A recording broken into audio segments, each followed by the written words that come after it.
Reverb, reverb, reverb. Hey, I'm Victor Niglio, and this is episode 3 of Production Pearls. And today we're going to wrangle us some reverb. We're going to go over a quick but effective set of tips for getting some more control out of your reverb. Even though I'm using Logic, most of the tips and techniques in my Production Pearls videos work in any DAW. Before we hop into it, subscribe to my YouTube if you're liking these videos. I have new uploads Mondays, Wednesdays, and Fridays, including Jiggy Jams on Mondays, Gwent Guru and Production Pearls on Wednesdays, and new music every Friday. Unlock exclusive rewards on my Patreon at patreon.com/VictorNiglio. You can sign up for as little as $1 a month for downloads of new songs, mixing and mastering services, personalized track feedback, remix stems of my songs, one-on-one production sessions, and so much more. If you can't afford it, show your support by sharing this episode on your social media. Love you. Alright, so today's Pearl focuses on a way to effectively smooth out the reverb in your track, as well as the techniques and requirements to do so. Essentially, what we're going to be doing is having two reverb channels in a track that feed into each other. But let's not get ahead of ourselves here. First off, when you're learning the wonders of music production, something that flies under the radar is proper setup of your reverbs. When I was still new at producing, I would have the tendency to add a reverb effect directly onto every channel that I wanted to get some reverb on. However, there are a few problems that arise when you decide to set up your reverbs in this way. Most notably is if you plan on adding more than a few reverbs, all of the different separate reverbs will add onto each other, making a muddy mess of combined reverbs.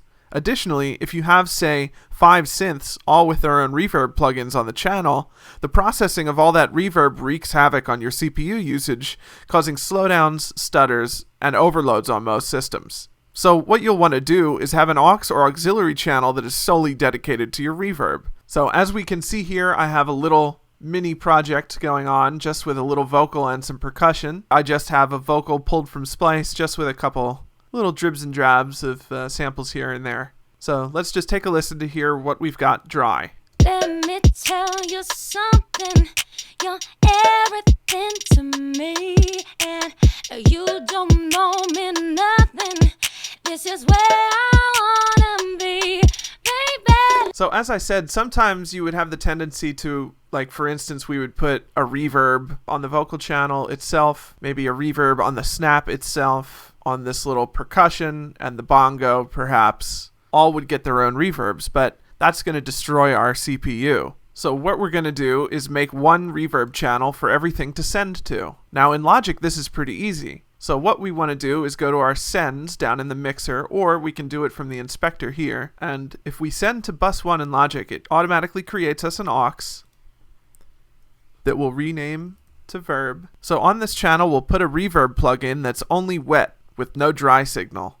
And as you'll notice, Logic actually loads it automatically like this. It's a wet-ass reverb, so a war instead of a wop. So Ben Shapiro probably won't like it. Then we can send any of the tracks or channels in our project to this reverb, consolidating all the reverb processing to one track.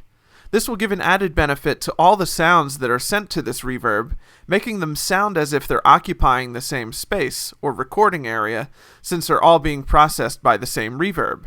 Now, for many tracks, one reverb should be just fine depending on the sound you're going for. But this reverb wrangling tip is for when you need some extra lushness or life in your reverbs.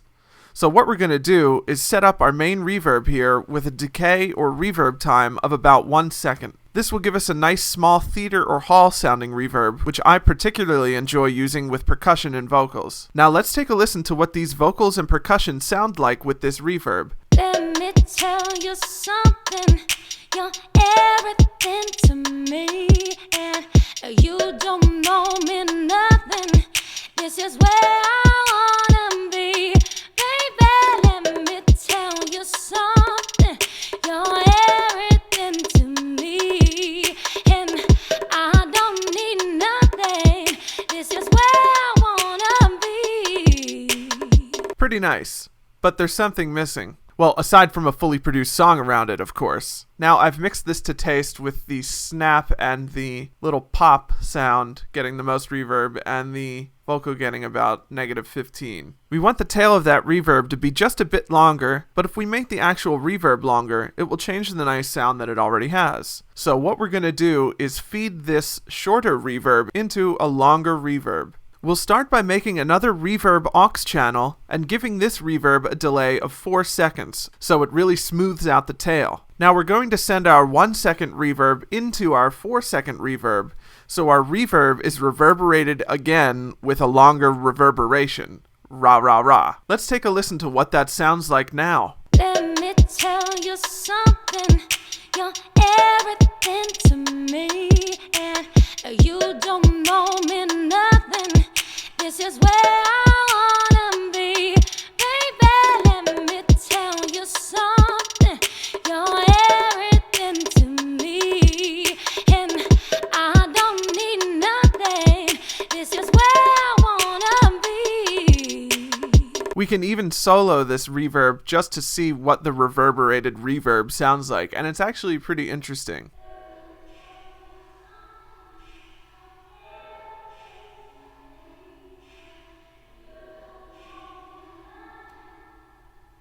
Especially if we solo the original and mute this other reverb, and we can compare what the actual individual reverbs sound like. Let me tell you something. You're everything to me.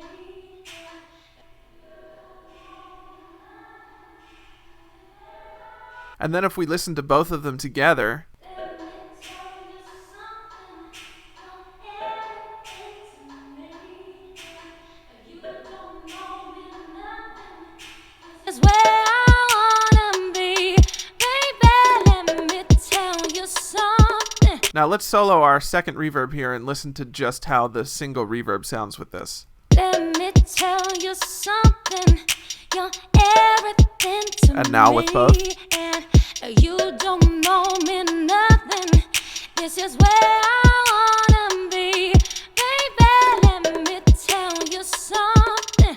You're As we can hear, the overall reverb sounds a lot more dynamic, with a sense of movement carrying each reverb from beginning to end. This second, longer reverb can also be sent some signal from your track elements like the vocals and percussion, but be careful to only add an itsy bit because the longer reverb being blown out by a snare drum would dominate the subtleness of the shorter reverb, almost negating the effect. The final result is an incredible soundscape that reacts to whatever you send to it, and really makes vocals and other song elements flourish.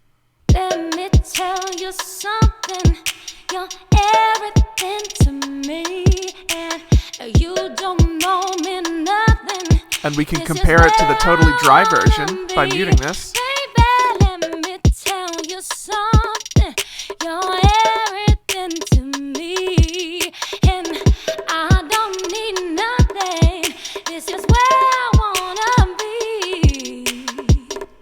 But I'm sure you can see that this production pearl can work with any type of sound in any track. There are also a lot of fun things we can do to this reverb once we get it set up like this, like additional stereo imaging and side chaining. But I'll cover that in another episode of Production Pearls. Thanks for watching, and be sure to subscribe on YouTube so that you never miss a new upload. If you liked the video and want to support, check out my Patreon at patreon.com/VictorNiglio and sign up for as little as $1 a month. I hope you learned something new today, and I'm happy to have shared another pearl of knowledge with you. As always, keep it jiggy. Catch you later.